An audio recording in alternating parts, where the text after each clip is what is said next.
Dear black people, stop enabling racism. Now, I'm very interested in watching this video for the simple fact I'm curious of how black people actually enable racism. I have a few educated guesses that I have in my mind that I won't say nothing about until I think they have either A, been touched upon, or B, I felt like it was left out. With that being said, hit that sub button if you like what I'm putting down, man. Let's get it. I'm gonna put my spin on this whole black fatigue thing. In this country, there are two types of blacks. There are black people, and then there are niggas. And we all know the differences. So white people, if you have black friends, they probably fall in the black people category. With that being said, if you have ever told yourself or anyone else, man, I love my black friends, I really do, but I cannot stand them niggas. Don't worry, that doesn't make you a racist. Because we can't stand they mother asses either. Dear black people, stop tap dancing for these white folks. Whenever you try to get online and make it seem like, oh yeah, I ain't like the rest of them. No, you know, it's two different kinds of black people, bro. Like, stop it. You giving energy from this clip right here, bro. Mask ain't going away. Over the past few weeks, it's been something blowing up called black fatigue. Apparently, everybody tired of black people.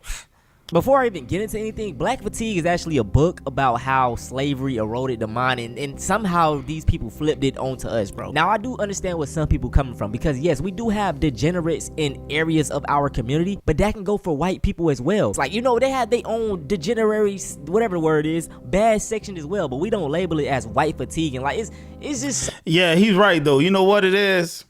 We get punished for the bad apples in our community, but we know how to compartmentalize the bad apples versus the good apples in everybody else's community for the most part, right? You don't hear them saying anything negative as a whole about Asian people. Specifically, let's say the Chinese or the Japanese. You got Asian gangs, but you don't hear them talking about Asian gangs. You hear them talking about the normal, everyday, hardworking Asian people. But with black people, they don't talk about the normal, everyday, hardworking black person. When they speak of us, it's almost as if they're talking about the Sexy Reds, you know, the Pookies and the Ray Rays and things of that nature. They think about NBA Youngboy when they think about us, instead of, I don't know, Robert Smith, the billionaire who owns a financial institution or something like that. It's not racist, and I know y'all have been told this is racist, but it's not. It's not racist to call black people out for their behavior and what they're doing to society at this moment.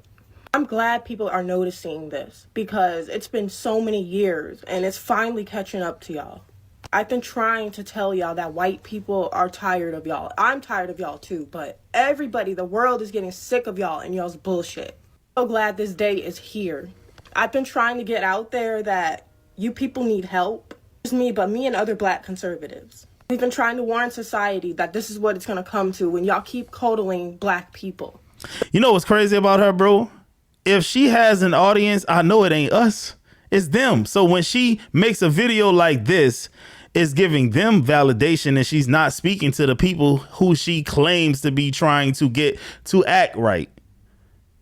You go in that comment section all the time, bro. I'm telling you what you're going to see. They're going to see themselves as higher ups. They're going to see themselves as untouchable because the world wants to not be racist towards them. Once again, it's giving pandering energy. No racism, but who Definitely cares what white people think about black people? Like, bro, this is sad, man. I promise you, if they put another black person lined up, they going to still look at you the same, mama. All right? It's all over my FYP page. Thank you. I am so happy that this is being brought up. And oh, by the way, for us white people that have been around the block a long time, this isn't new to us. We've been dealing with this for over 40 years. Here's my story. This is about 2015. I'm at Put-in-Bay. Put-in-Bay's on South Bass Island in Lake Erie. There's a bunch of bars out there. It's a great place. It sounds like a pretty white place to go. Think of Pat Daly, Mad Dog Adams. If you don't know those guys, think of Jimmy Buffett. I'm sitting on a bench on Delaware waiting for my wife, who's in a shop shopping. And at the time, the traffic is two ways. And I think I witnessed why it is no longer two ways. It's a Saturday afternoon. The island is packed. The traffic is bumper to bumper. These two guys going in opposite directions decide to stop and have a chat. Not for a couple seconds, not for a couple of minutes, but I think it was around 10 minutes before people started to threaten them. But around the 5-minute mark, I'm just sitting there with my arms folded, just shaking my head. And I hear this voice, "This is what's holding us back. This is why we're hated." And I turned around to see who had said it, and it was a black couple about my age. And then he looked directly at me and said, 30 years ago, I'd go down there, grab those idiots by their dreadlocks, and teach them a lesson their fathers never did. And I looked at him and went, 30 years ago, I'd have been right there with you. Bro, see, that's the thing right there, bro. The fact that they said that, bro, is just, they wanted a pat on the back by this guy. Man, you're one of the good ones. You're not like those other niggas. Hey, man, listen, I'm going to tell you something. That shit is annoying, but I would have never fixed my lips to tell them that. Never in my damn life. I have hated this type of behavior my entire life. I've never gotten it. How self-centered do you have to have no respect for any other human being? It's all about you. These are the people I've spent my life avoiding. But I had never thought about it from the black community side. And I gotta say, it sucks a lot more for you guys than it does for us white people, because you're associated with it, right? There are a lot of whites that just put you all together. And it has slowed down the healing of this country. But seriously, 40 years ago, racism should have been over. Unfortunately, the Democratic Party has continued to fan the flames of racism to make money and to get votes. I'm so thankful that the Democratic Party, man. What about the Republican Party, man? The hell? I don't trust none of them, honestly. I'm just being real with y'all, man. If y'all came to hear me champion the Democrats all damn day, this ain't the channel for you, bro. I don't trust now one of them. But with that being said, we just seen the leaked text messages from the GOP with the Republicans. We know how they feel about gas chambers, Kwanzaa, Martin Luther King, any black holiday, Chinese people. They didn't listen, bro. They didn't pull no punches in that leak. That was very damning and telling for them. A lot of you are waking up to this. And again, I can't stress this enough. This isn't a black thing. This is a behavior thing. Some of my closer friends are black, and I love and appreciate them. And I'm very thankful that they have not allowed the crappy behavior out of some to drag them down. It starts with us. Now that a lot of black people started making videos, white people feel like they can come online and talk about how they're tired of it. Like, we ain't been tired of y'all man, I ain't gonna get into it. Bro, he talking about I've been dealing with it for the past 40 years. Oh, 40 years ago, we barely had a motherfucker. We just got rights. Damn, he been mad since we got legally free. Like, you know what I'm saying? Like, since after Jim Crow. Like, that's crazy to me, bro. Are notorious for hey, bro, he been dealing with us ever since we could use the same water fountain. Hey, bro, you can't make this shit up, man. For real. Their children 25-letter names that they're never going to get even pronounced right, let alone spelled right. Like, why would you do over that? there. Do you know why they actually do that? The reason for that What is is because during slavery, their identities were taken away. So they had to have unique names in order to identify their offspring when they were sold from different plantations. So that came down generationally as generational trauma. Okay, well, how about now? Isn't that sort of trauma for that poor kid that's never going to have his name spelled right? Only to your standards. Like, what is... If I were that child, I wouldn't want my name misspelled all the way through. Because you're white, ma'am. That shit just is foreign to you. It's like, as a thought experiment, imagine your ass moved to Nigeria. Of your name sounds crazy to them. NC, Free-K, Udemy. Those are normal, common names out there. You come out there with your name Barbara. Man, why would someone name their kid Barbara? That makes no sense. What if they thought the same way? Y'all are so self-centered. Y'all want... and another thing I want to say is this. You want us to have your names, but you don't want us to have the same, civil privileges? We can't have shit. Pronounced by people. That's because people can't take the time to pronounce it correctly. Whatever. You can say supercalifragilisticexpialidocious, but you can't say Jaquan. She said you can say supercalifragilisticexpialidocious, but you can't say Jaquan. She did pick a hood name though. I've heard worse. Are you kidding me? Okay, whatever the result is, the poor child does not have his name pronounced correctly or spelled correctly. Because people do not take the time. You can Okay, take the whatever extra the- 2 seconds to do it, but instead you're sitting here making fun of a whole culture of people for things that they didn't have a choice on. Do you have a name that gets misspelled a lot? I sure don't. Well, Because you my gotta hold mom on. whitewashed my name. And this video right here, man, like it's It tell ignorant you, because bro. when I went into the comments, like somebody made a statement and said whenever they bring up slavery, they just walk away. Well, listen, the thing about it is they don't like to address the uncomfortable truths. A lot of this stems from slavery. It's point blank. I don't care. We not making up excuses. That's what it's come from. They sold us like we was animals, so we had to use different names and they had to make it, recognizable. And it's like you see the comment right there, and you're like, man, bro, you can't reason with these people, bro. At Now the reason all. I even did this video is because of this whole Caitlin Clark and Angel Reese situation. What it was, a game, whatever. A few days ago, Angel Reese got fouled by Caitlin Clark. The foul was a flagrant foul. I mean, it was a reasonable flagrant foul. Caitlin Clark pushed her hard as hell. You know what I'm saying?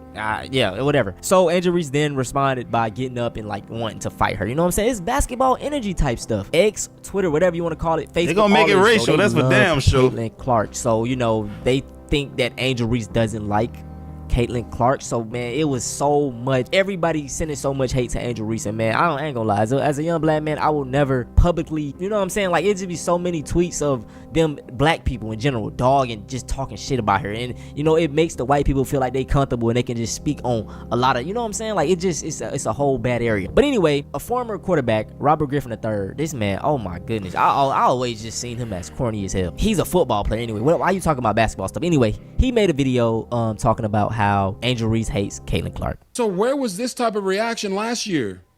Oh shit, we know what he is, bro. Come on now.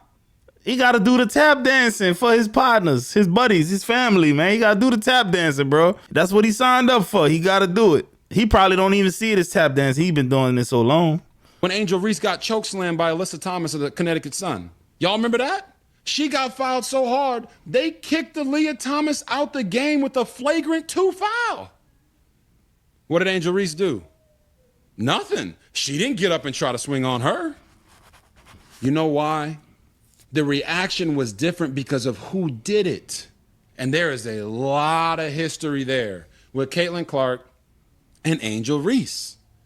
Competitive history. You trying to make it seem like she did it because the girl is white.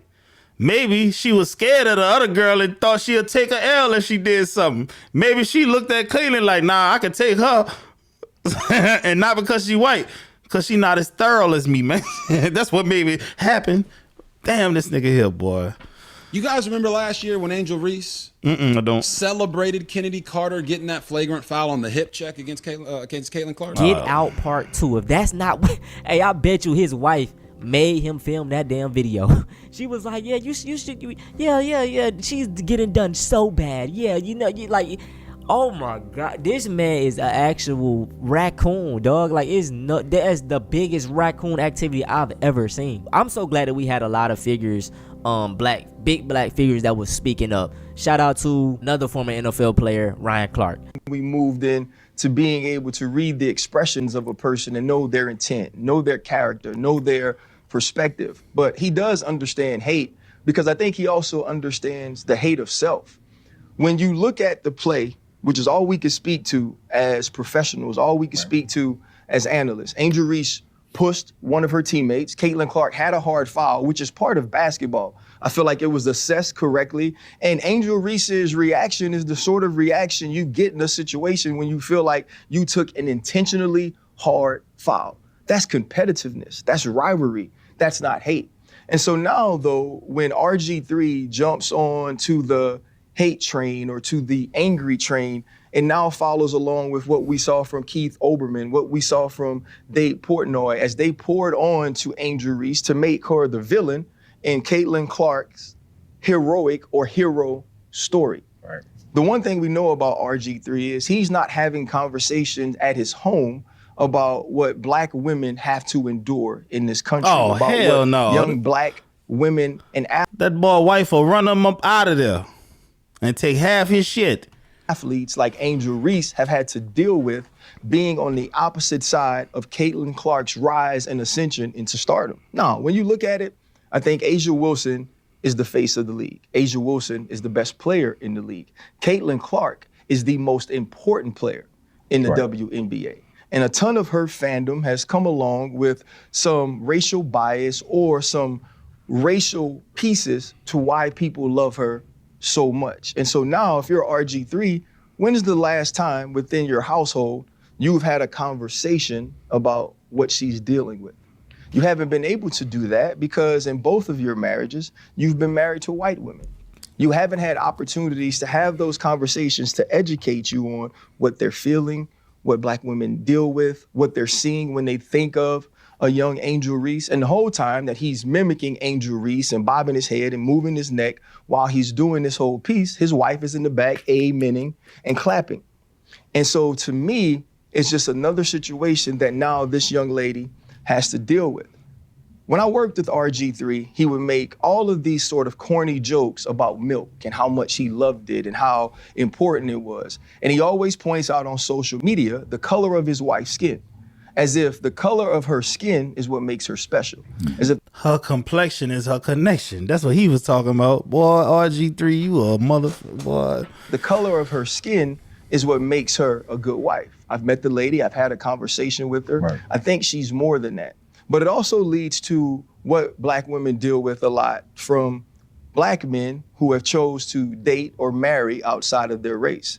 They always feel like they have to go the extra mile to prop up the woman that they're married or the woman that they're with over Black women by denigrating Black women. I feel like we should have an opportunity to move past. Let's call it spades too. The Black women who go and date outside their race also do the same thing. I hate it from both sides, but you know, you ain't gotta rep this hood and shit on that hood. Both can stand alone as two separate entities that don't have nothing to do with each other. You chose to date that white woman because you liked her, not because you dislike Black women. It ain't never gotta be that, but that's what a lot of them make it. And understand that Angel Reese can be great in her own right, as Caitlin Clark is as well. Caitlin Clark is a likable and lovable superstar. She pays homage to the stars of the past. She pays homage to the Black women that have come before her. And now she is carrying the mantle forward. So there's no need to pin those two against each other and paint them based on stereotypical tropes. And I think this is what I'd like RG3 to know, that no matter how much he continues to echo the microaggressions of racists, he'll be no less Black than me. That was the perfect explanation. Well broken down. He was respectful, and yeah, he said everything we wanted to hear. But the man made a whole little, oh my God, he wrote an essay, bro. Look, we ain't reading all that shit. Y'all see it right here. I'll just scroll right past it. But he made a video. We ain't even gonna watch the video. He was basically like, oh, you insulted my wife. But in what way did he insult your wife? He never He just did. stated facts. When you were around him, all you did was make milk jokes about how you love white women so much. Playing or, in you the know, snow. like, yes, that's really all he said. So people started doing research, and bro, they found memes about him over how much he like white women. Like it's just annoying at this point. It's like a fetish. Look at this tweet right here, y'all. Gia trying to get some chocolate milk with a picture of him in his, like, what, bro? Another one right here. Super Saiyan Milkman. Post Malone concert with a tall glass of milk. Doctors say breast milk is the best milk. Cookies and milk. He most definitely uses her as a trophy, as a prize, bro. And you could just tell if he was like a regular Black dude that didn't have money, she wouldn't talk to him. He's lame as hell. If you a non-Black, man, let's have a conversation. Like, you know what I'm saying? Like, I understand, like do you get where I'm coming from? Like, just try not, do you get where I'm coming from? If a white person made a video talking about how y'all are bad, and then, I don't know, it's just, fuck y'all. Hey, look, bro, that's it, man. Listen, if y'all want to see something similar to this, go check out how racism is evolving, bro. Yeah, it's getting bad out here. 2025 ain't it? Yeah, man. Hold on now. They can't pronounce Jaquan, but expect us to know how to pronounce, I can't say that, which is a popular Polish name. For real, son. What the hell? I saw one white South, that's a tongue twister. I saw one white South African guy in the comment section say he was black fatigue since 1988. Like, bro, 1988 was apartheid. You weren't even living near any black person. You probably had them as maids in your house, bro. It is what it is, man. Hey, guys, hope y'all like what I was putting down. If you did, hit that sub button, man. I'm gonna get at y'all on the next one.